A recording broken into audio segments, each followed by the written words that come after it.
मूंखां अक्सर माण्हू पुछनि था त हीअ सिंधी लिपि छा आहे ऐं अरबी लिपि छा आहे? छा ही ॿ जुदा लिपियूं आहिनि? सिंधी ॿोलीअ जी लिपि आख़िर कहिड़ी आहे? अॼु डॉक्टर साहब तव्हांखे ॿुधाईंदो ऐं कमला गोकलाणी भेण तव्हांखे उन बारे में वधीक ॼाण ॾींदी। अच्छा, जंहिंखे असीं अरबी लिपि चऊं था ऐं सिंधी लिपि, आम माण्हुनि में नौजवान पीढ़ीअ में ख़ासि करे इहो सुवालु आहे त अरबी लिपि ऐं सिंधी लिपीअ में कहिड़ो फ़र्क़ु आहे ऐं असां सिंधियुनि जी एक्चुअली लिपि कहिड़ी आहे।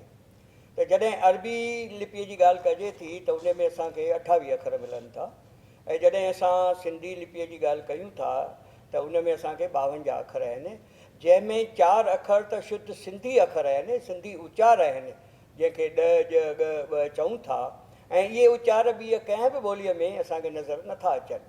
ॿी ॻाल्हि कहिड़ी आहे त असांजी जेका सिंधी जेको ॿोली आहे भैया हिननि जो थोरो फ़र्क़ु ॿुधाए छॾियूं ॿारनि खे। जेके ॾ ॿ ॻ 4 अखर आहिनि त ॿियनि सभिनी अखरनि में ॻाल्हाइण वक़्तु मुंहं जी हवा ॿाहिरि निकिरंदी आहे। हिननि चइनी में हवा अंदरि ॻी बि आहे, जीअं टाफी चूस बि आहे। इन्हनि खे चवंदा ई आहियूं इम्प्लोसिव साउंड या चूसना आवाज़। त इहा रुॻो सिंधीअ जी ख़ूबी आहे, ॿियो केरु ॻाल्हाए कोन सघंदो आहे। ॿी कंहिंखे बि चवंदा त उहे बिते वांगुरु ॻाल्हाईंदा। त असांखे ॿारनि खे इहे 4 अखर सेखारियूं, इहा असांजी ख़ासि ख़ूबी आहे। ऐं जेसिताईं असीं पंहिंजे ॿोलीअ जे लफ़्ज़नि जी ॻाल्हि कयूं, जेके अखर आहिनि त उन में घणा अखर जेके आयल आहिनि उहे असांजे संस्कृत मां आयल आहिनि। बिल्कुलु। तंहिंखां पोइ बाक़ी जेके अखर आहिनि उन मां कुझु अरबीअ जा आहिनि, कुझु फारसीअ जा आहिनि ऐं ॿियनि ॿोलियुनि जा आयल आहिनि। पर इन सां को ॿोलीअ में जेकॾहिं असांजे ॿोलीअ में घणा लफ़्ज़ अचनि था, ॿियनि ॿोलियुनि जा लफ़्ज़ अचनि था त उन सां पाण ॿोली असांजी बिगड़े कोन थी, पर असांजी ॿोली वधीक मयार थिए थो ऐं उनजो जेको आहे सो विशालता उन में वधे थी।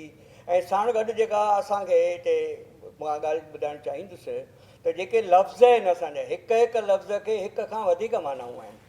अहिड़ा बि लफ़्ज़ आहिनि जंहिंजा असांखे हिकु हिकु लफ़्ज़ जूं 10 10 15 15 20 जेको आहे मिलनि थियूं, पर्यावाची जंहिंखे लफ़्ज़ चई सघूं था। पर जेसिताईं असीं पंहिंजी ॿोलीअ जी जेका ॻाल्हि कयूं त ॿोलीअ में असांजी ॿोलीअ में जेके पिक्युलरिटीज़ आहिनि, जेके ॿियनि ॿोलियुनि में कोन्हनि, उहे असांजे पिक्युलरिटियूं असांजे ॿोलीअ में आहिनि। वधीक मां चाहींदुसि त कमला भेण इन बारे में थोरो वधीक रोशनी विझंदी, पोइ जेको आहे सो अॻिते भेण आशा जेको सुवालु पुछियो अरबी लिपि ऐं सिंधी लिपि, त अरब सिंध में 712 ईस्वी में आया, उन खां पोइ अरबी चालू थी वई हुई, बराबरि, इहा सही ॻाल्हि आहे। त उन जो दाइरो महदूद हो। सिंधियुनि वटि पंहिंजी हट वाणकी हुई लिपि।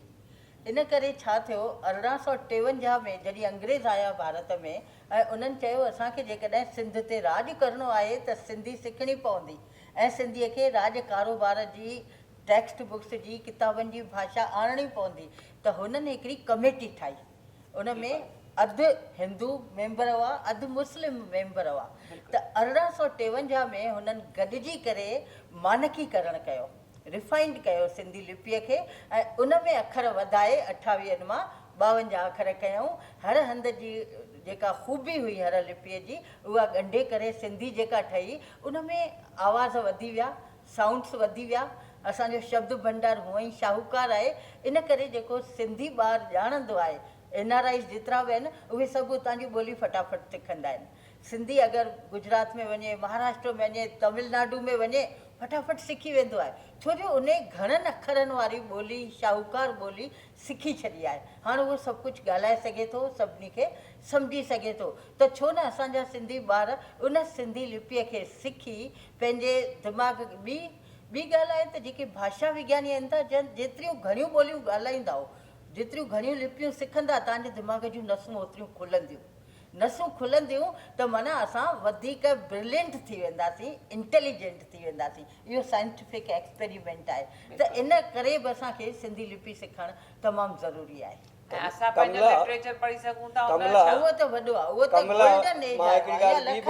कमला मां तव्हांखे हिकिड़ी ॿी बि ॻाल्हि ॿुधाइणु चाहियां त अंग्रेज़नि जेको आहे सो सिर्फ़ु लिपीअ खे स्टैंडर्डाइज़ कोन कयो, मानकीकरण कोन कयो, पर असांजा जेके उपभाषा आहे, जेके असांजी ॿोलीअ जा लहज़ा आहिनि, 6 लहज़ा आहिनि, उन्हनि मां बि हिननि विचोलीअ खे जेको आहे सो जेको साहित्यिक असांखे ॿोली, मयार साहित्यिक बणायो, ॿोलीअ जो दर्जो साहित्यक ॿोलीअ जो तइलीमी ॿोलीअ जो जेको दर्जो ॾिनो, जी, जी, जो उहो बि हिकिड़ो तमामु हिकिड़ो बहितरीनु क़दम हो। ऐं तव्हांखे त इहा ख़बर ई आहे त 1000 सालनि खां बि वधीक असांजे सिंधी ॿोलीअ जो इतिहासु आहे। आहे ऐं 1000 सालनि खां वधीक जेकॾहिं असांजे सिंधी ॿोलीअ जो इतिहासु आहे ऐं 1853 खां वठी अॼु ॾींहं ताईं असां जेका सिंधी लिपि कमु आणे रहिया आहियूं त तव्हां सम्झी सघो था उन में केतिरा न किताब, केतिरो न अथाह लिटरेचर, असांजे संतनि जूं वाणियूं, असांजो क्लासिकल जेको शाह सचल स्वामीअ जा सोनेरी युग जा सोनेरी युग जा जेके आहिनि उहे असांजे सिंधीअ में जेको आहे सो मौजूदु आहिनि। दुनिया जो अहिड़ो को बि विषय बाक़ी कोन्हे जेको असांखे सिंधी लिपीअ में जेको आहे सो सिंधी किताबनि में हाज़िर नाज़िर न मिलंदो हुजे। इन करे जेकॾहिं असांखे सिंधी लिपीअ सिखंदासीं त असीं हिकु सागर में जेको आहे सो रहंदासीं। इन करे असांजो इहो फ़र्ज़ु आहे त पंहिंजे क़ीमती वरसे खे कॿाटनि में बंदि न करे ऐं हेॾनि झूननि असांजे मयारी किताबनि खे उॾोहियुनि जे हवाले न करे ऐं उन्हनि जो वरसो असीं नई टही खे ॾियूं ऐं नई टही खे सम्झायूं त सिंधी लिपि सिखण मां तव्हांखे केतिरा न फ़ाइदा आहिनि। छाकाणि जो उहा हिकु न सिर्फ़ु मयारी आहे पर विज्ञानिक ॿोली बि आहे। त इहो जेको विज्ञानिक ढंग आहे ऐं अॼुकल्ह टेक्नोलॉजी जो युग आहे त उहा जेका आहे उहो सभु जेको मटीरियल आहे, जेके किताब आहिनि वरसो आहे, उहो असांजे गूगल्स ते अलॻि अलॻि चैनल ते यूट्यूब्स ते यूनिकोड्स में अवेलेबल आहे। इन करे असांखे सिंधी लिपि खे हिकु जेका असांखे जेका असांखां छॾाइजी थी वञे उनखे विसारणो न आहे, मेसारणो न आहे, उनखे असांखे बकास वाधारो करिणो आहे। बिल्कुलु बिल्कुलु सही आहे।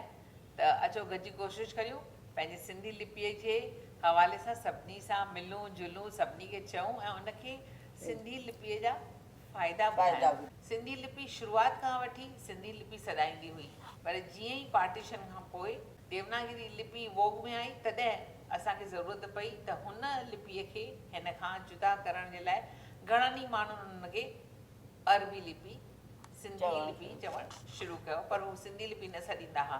हाणे असां इहो मुहिम हलाए रहिया आहियूं त तव्हीं सिंधी लिपि चओ ऐं देवनागरी लिपि चओ, पर अरबी सिंधी न चओ। सो असांखे गॾिजी इहा कोशिशि करणी आहे त सभिनी जो इहो इम्प्रेशन असीं मिटायूं ऐं सिंधी लिपीअ खे पंहिंजी जोगी जाइ ॾियूं। सिंध जो जेको असांजो तारीख़ी खज़ानो आहे ऐं जेको अॼु उते जेका नई टही उते जा जेके पाठक न सिर्फ़ु पाठक आहिनि पर उते जो जेको खज़ानो आहे, जेको लिटरेचर उते जेको आहे सो खोजनाऊं थी रहियूं आहिनि सिंधी ॿोलीअ जे हवाले में ऐं मयारी किताब डिक्शनरियूं ठही रहियूं आहिनि त असां उनजो बि जेको आहे सो इस्तेमालु करे सघंदासीं। पर जेकॾहिं उहो असीं न कंदासीं त सिंध खां असीं कटिजी वेंदासीं।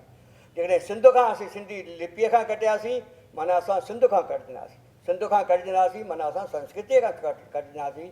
इन करे जेकॾहिं असांखे पंहिंजी संस्कृतीअ खे, पंहिंजी ॿोलीअ खे, पंहिंजी मातृभाषा खे ज़िंदह रखिणो आहे त असां लाइ सिंधी लिपि ज़रूरी ज़रूरी ज़रूरी सिखणी आहे।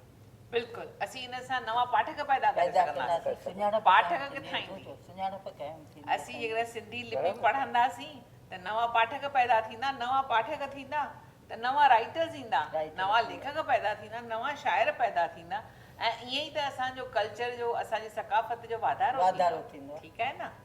जय झूलेलाल। जय झूलेलाल। जय झूलेलाल।